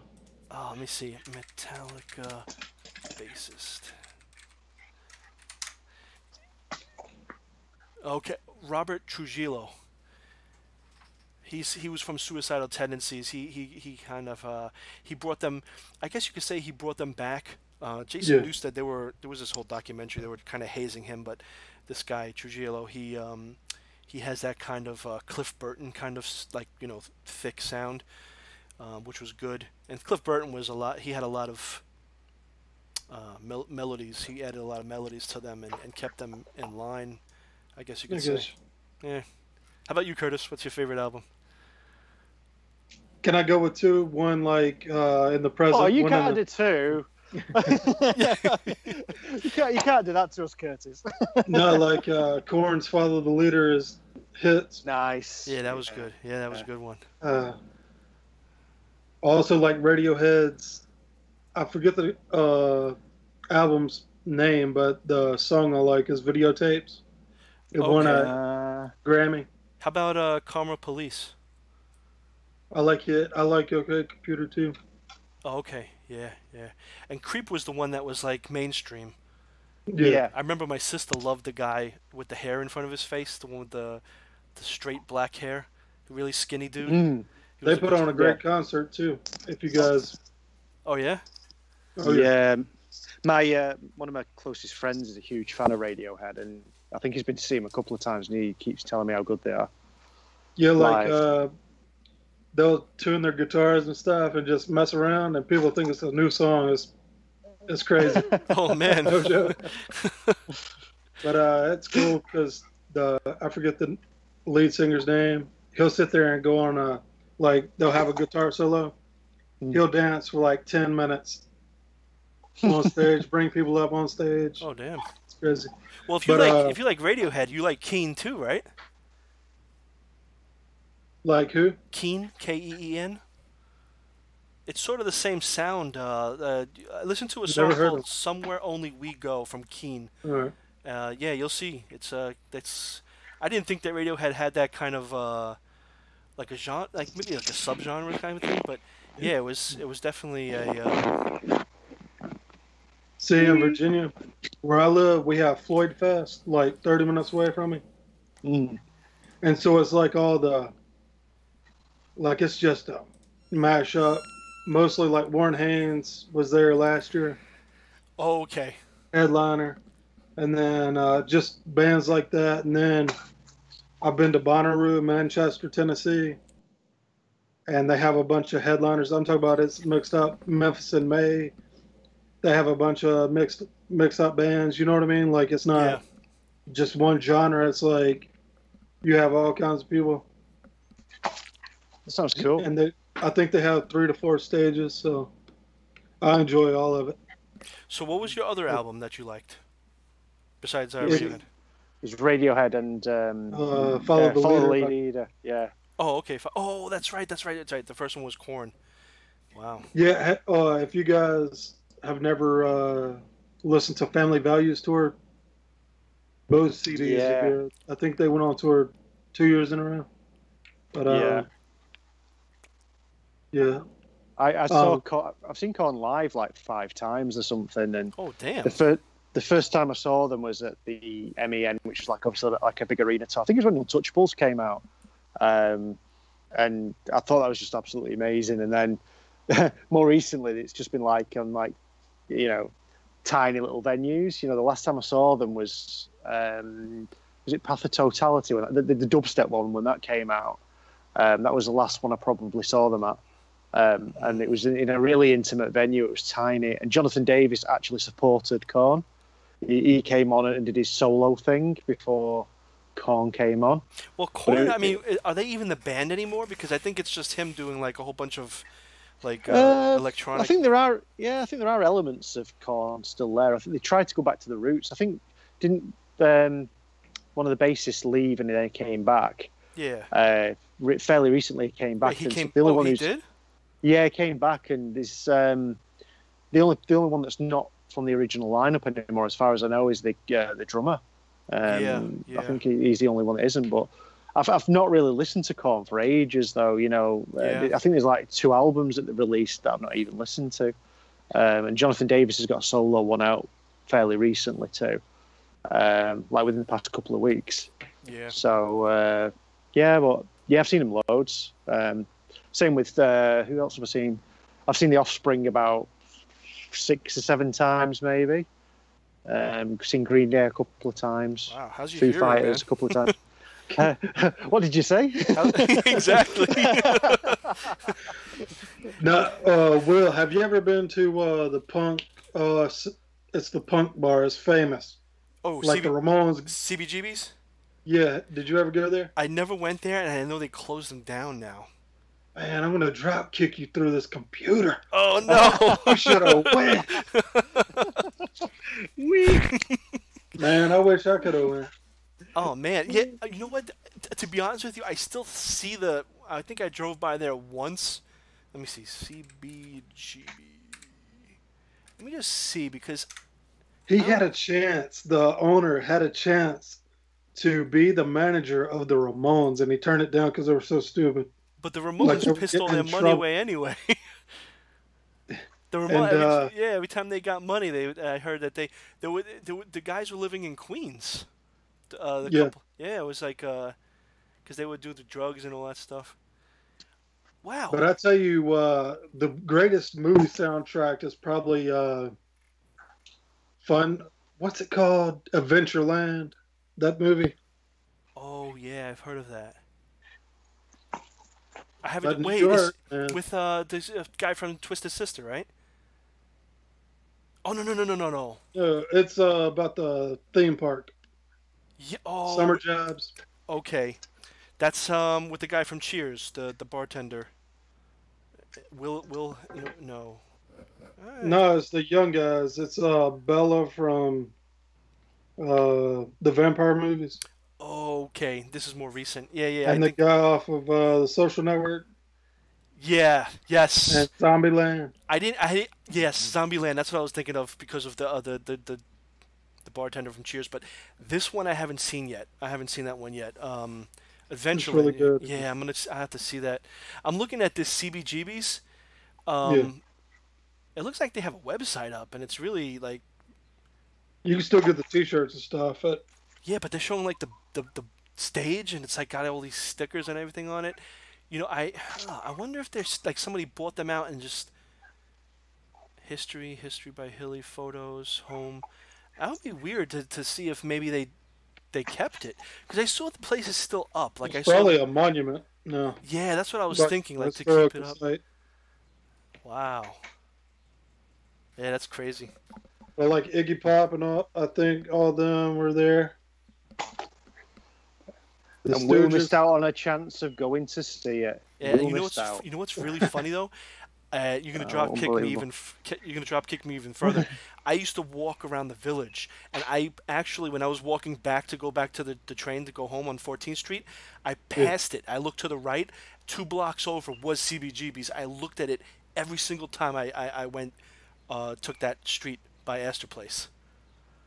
You should have went in. Yeah, I just passed by it every single time. Like, oh, there goes CBGB's, and I just kept walking. So, all right. What's your favorite, or what's your spirit animal? My bad. Spirit animal. Yeah. My spirit animal is Will. Roar. For sure, you know. When I'm Yeah. when I No, your cat man. when I'm cat. I don't know. I'd say my spirit animal is The Pink Panther? No, I'm kidding. no. I think Gary's my spirit. he's a pig. Yeah, I'm gonna say my spirit animal is a pig, a big pink pig with a little pork pie hat on. Oh my god. These are inside jokes, by the way. Sorry. You Well, guys are terrible. sort of inside jokes. I mean, um, so wait, what was yours, Gary?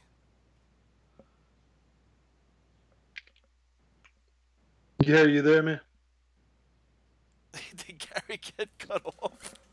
Gary. Uh-oh. Oh, I've just muted it. Sorry. Oh. I managed to mute it.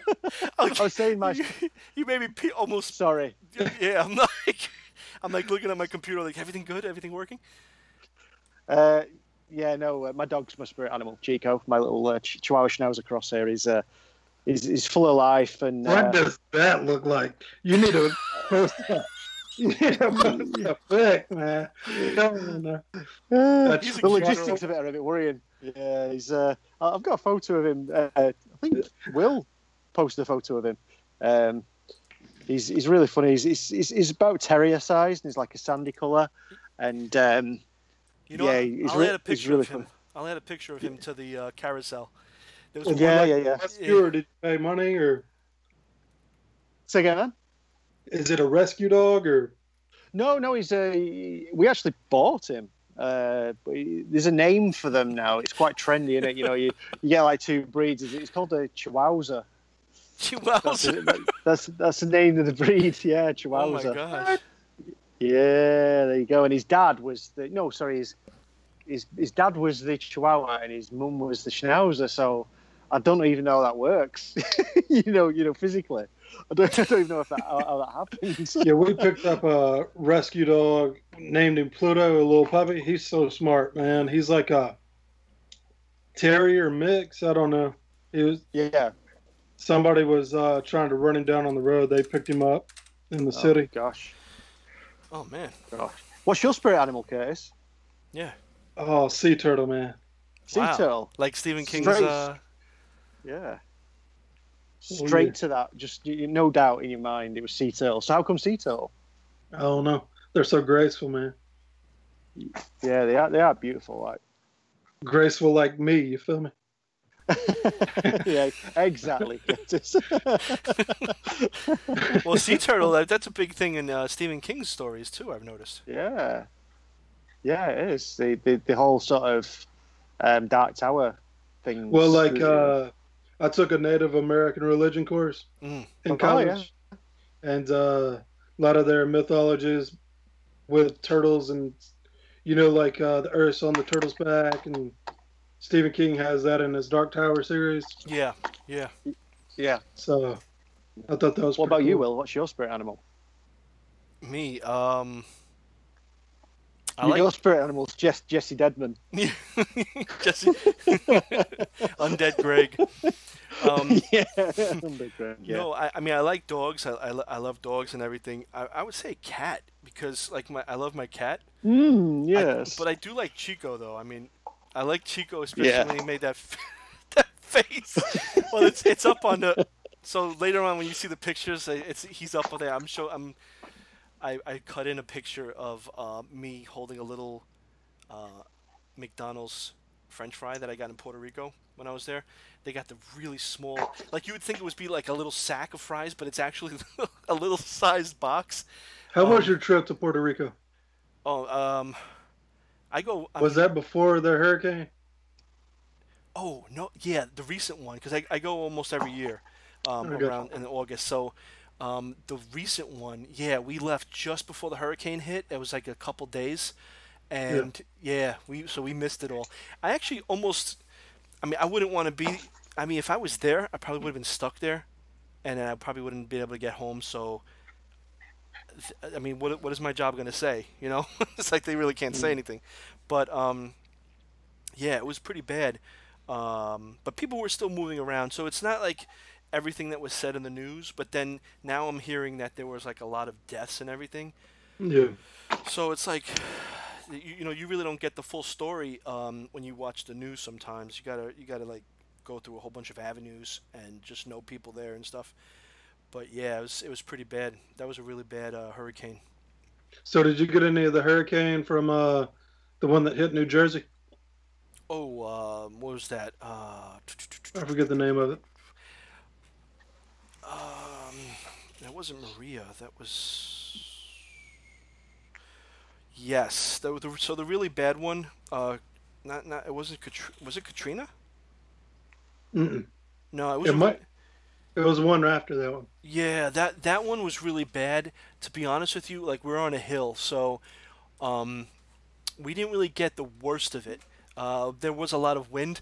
The recent storms that hit just now actually pulled down more trees than that one. Um, it was Sandy. It was Hurricane Sandy. Um, yeah, it was pretty bad. It knocked out the power for like for a little while. Halloween, I think it happened just before Halloween, so Halloween was kind of ruined.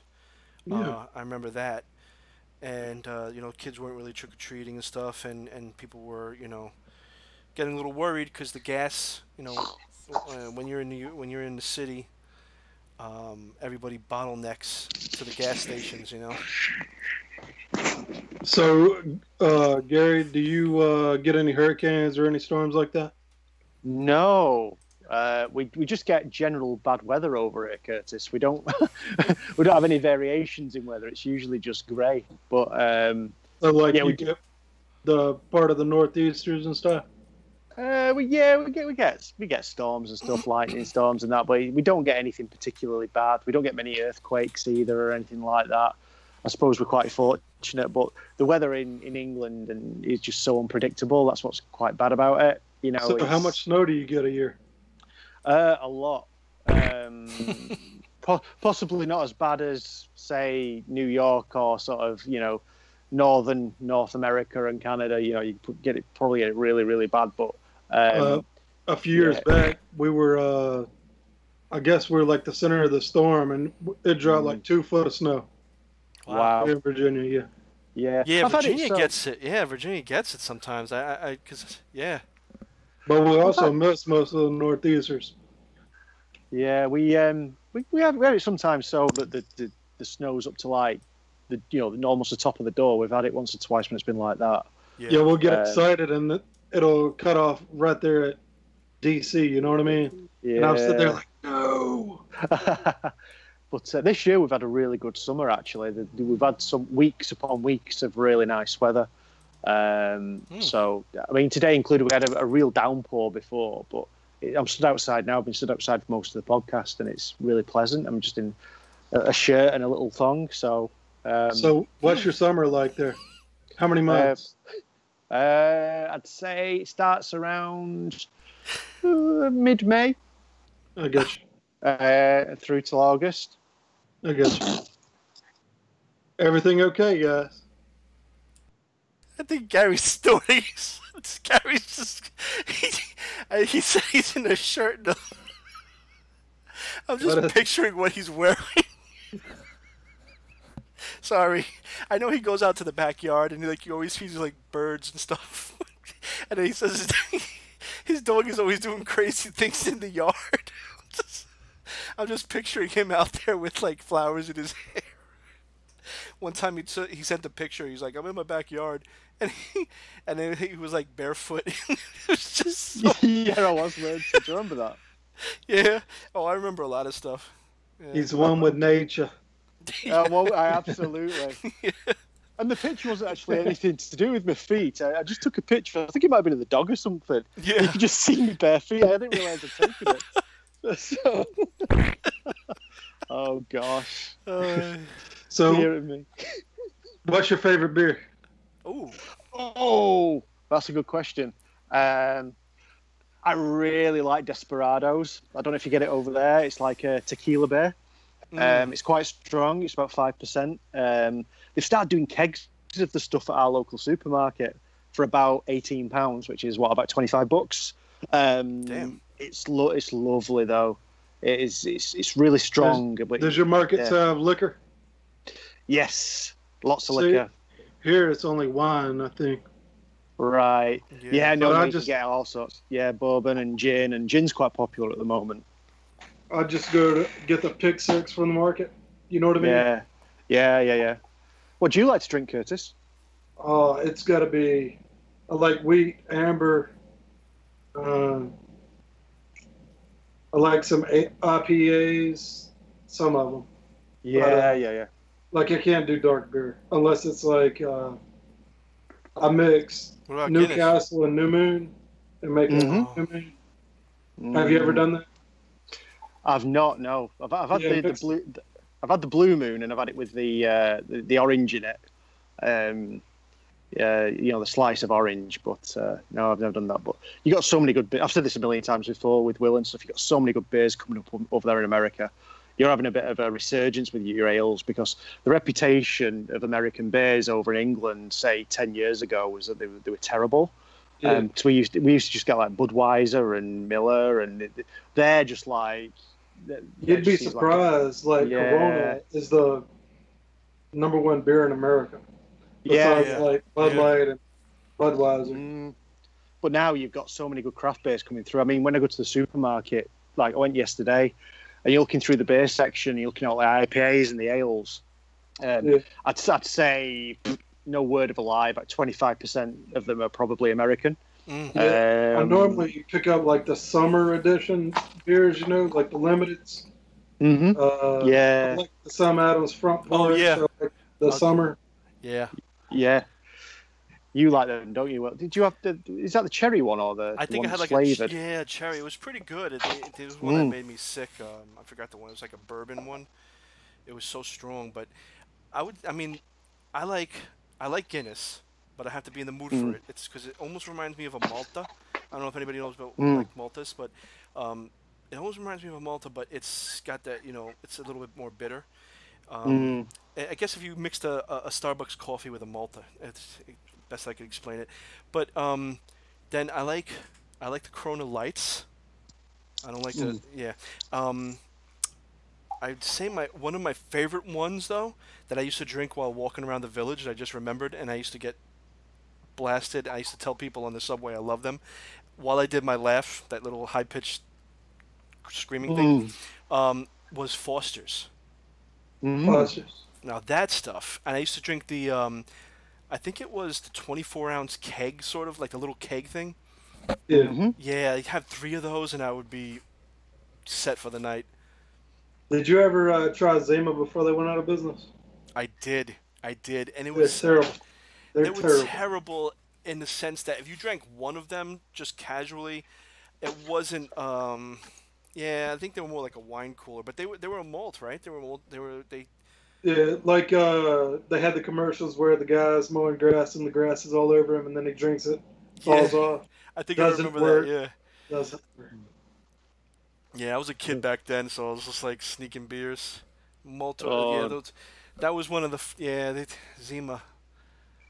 That was like, I'll be honest, I have me a Capri Sun. You feel me? Like that's out of all the drinks, Capri Sun is probably like nice. Like Dr. Pepper. Capri Sun is just a juice thing, though.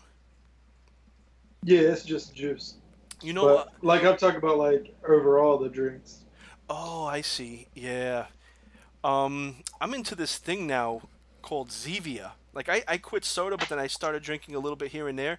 And this thing, it's sweetened with stevia, but it's called Zevia. They're non-GMO certified. They don't have coloring, so all of their drinks are clear, sort of like Crystal Pepsi. Yeah.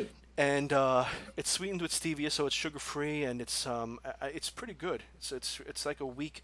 It tastes like the root beer tastes like a weak version of root beer. Not weak, but it's got like it's not as strong. I love root beer. I love root beer floats. Yeah. Nice, making me hungry. Oh, by the way, I'm going to have to go in a moment, guys. I'm sorry. Yeah, I'm getting the eye off my other half. You know, she just All opened right. the door and looked out. yeah. One last question. Yeah. Last question. Sure. Cool. If you could have a beer or like a soda with an author, who would it be? Not Stephen King. Though. Yeah. Oh, Everybody says Stephen King. Like somebody. I'd say Jack Ketchum.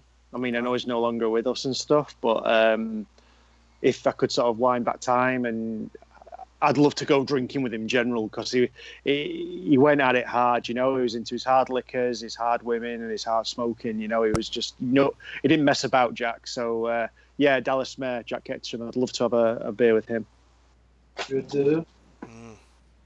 Well, What about you? besides Gary, thanks, Gary. Obviously. I'd have to say probably. So I'm going to say one of my. K-Rolling. No, Jesus. I'm not going to say. I like to have a beer with her, but that's not the only one. Yeah. J.K. Rowling. Well, I think she's probably very interesting to pick her mind. But I would have to say Dean Koontz. Oh, Yeah. thought you were going to say Calvin Demmer. He was second. Right. Okay. What was that? Somebody yelled. What was that? Somebody didn't like that. Got one in your basement. Oh no! No, that's probably my daughter saying, "Where's dinner?" No, I'd probably go with. I'd have to go with two guys. It would be Keelan Patrick Burke and Brian Keating. I'd like to pick their minds. You picked two. Yeah. I know it. You did I that had last to, time. You're so unfair, you All Curtis. right, so You're now such an unfair host. Then you know what? I'm going to say also Dan All Brown. right, so Dan what Brown. would be the second author? Oh, Will. No, this is my second author. Roald Dahl. Oh wow. Oh, nice. Yeah, I'd love to. I'd What love would to you have a talk chat about, with like the beach or BFG? I'd talk about his BFG. No, he's had such. Have you ever read his autobiography? No, I haven't. It's really interesting. He fought in the war and he grew up in India, and he was friends with like Ian Fleming, and he's had a really interesting sort of upbringing. But he had such a brilliant imagination, and. Yeah, no, I'd love to. He used to go out. He had a hut at the bottom of his garden. And he used to go out to this little. It was like a shed, really. And he used to sit out in this shed, and he used to just put a little lap tray on his lap, and he used to sort of handwrite his stories. But I'd love to sort of be able to sit and have a chat with him about how he wrote The Witches and Matilda and all the kids' books, and he also wrote like erotica and things like that, and scary stories as well. He wrote a book of ghost stories. So yeah, no, he's my childhood author, and I'd love to. He's another one that's dead though, so yeah. What about you, Will? I would say Dan Brown. Yeah. Yeah, but it's funny because I think a lot of writers do like that little side erotica thing. They just don't say their names or anything. I know. I mean, and I say this not joking around. Like I know a few authors that's their side gig because it makes them money. Oh yeah. It's so weird, but you keep your name, keep it a pen name, and you're good. I So think Dan Brown writes erotica. Oh, I don't know. I know he did. He was working with his wife. I read a little past of his past, but I don't remember it now. But I know he was doing. I think he did like a kids book, if I'm not mistaken. And he worked on a couple of projects, but then they took it as like a business almost. That's why he's like foreign between his. It's same with Thomas Harris. He's another one I'd like to sit down with. He goes out to a cabin somewhere deep in the woods, and he works on his stories. I guess he cuts himself off from all electronics and stuff, which is sometimes good and sometimes bad. You don't want to totally do that all the time, but. Trying to get that Bon Iver or whatever his name is. Yeah. The musician. Yeah. Yeah. Yeah. How about you, Curtis? Yeah. Oh no, you said already, right? A couple. Yeah. Yeah. Anyway, guys, I'm gonna have to go. But thanks for having me on the show and stuff, Curtis. And oh yeah. I really appreciate you taking the time to talk with us and stuff and interview us. Definitely. Man, thank you guys for having me.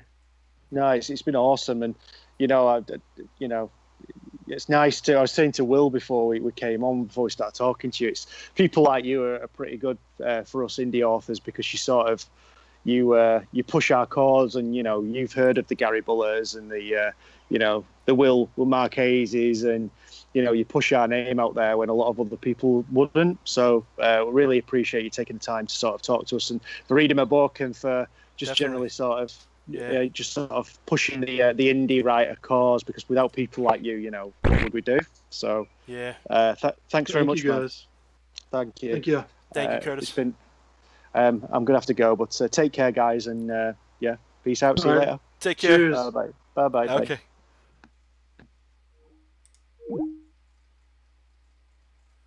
All right. So everybody stepped off. I just want to say, um, if you like this show, give it a thumbs up. Subscribe to the channel. Go to cedarhollowhorrorreviews.com. Spelled just like that, cedarhollowhorrorreviews.com. And yeah, so just like and subscribe. I don't have an outgoing song to go off to, but maybe next week. And we'll see you soon.